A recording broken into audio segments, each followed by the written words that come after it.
YCP అధినేత మాజీ CM YS Jagan గారు మనం చూసుకుంటే ప్రస్తుత సీఎం నారా చంద్రబాబు నాయుడు గారు భయపడిపోతూ ఉన్నారని చెప్పేసి సంచలనమైన వ్యాఖ్యలు చేశారు. నారా చంద్రబాబు నాయుడు గారు ఇటీవల మీరు వ్యవహరిస్తూ ఉన్న తీరు చూస్తుంటే మీరు బాగా భయపడిపోతున్నారని అర్థమవుతూ ఉంది. ఎన్నికల ముందు అధికారం కోసం నోటికి వచ్చిన వాగ్దానాలు చేశారు. సూపర్ 6, సూపర్ 7 అంటూ ప్రతి సభలో ఉదరగొట్టారు. బాండ్లు సైతం ప్రతి ఇంటికి వెళ్ళి ఇచ్చి ప్రతి కుటుంబాన్ని మోసం చేశారు. 2 ఏళ్ళు అవుతూ ఉన్న మేనిఫెస్టోలో చెప్పినవి ఏమీ చేయకపోగా సూపర్ 6, సూపర్ 7 అమలు చేశామని పచ్చి అబద్ధాలు కూడా చెబుతూ ఉన్నారు.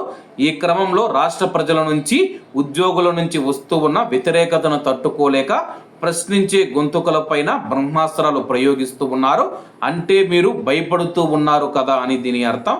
ప్రజలు, ఉద్యోగుల నుంచి ప్రశ్నలు వస్తున్నాయంటే మీ పరిపాలన బాగా లేదనే కదా అర్థం.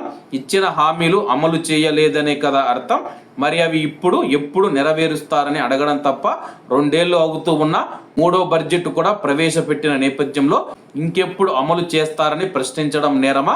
3,50,00,000 కోట్ల రూపాయలకు పైగా అప్పులు చేశారు. అవేమవుతూ ఉన్నాయని నిలదీయడం అపరాధమా?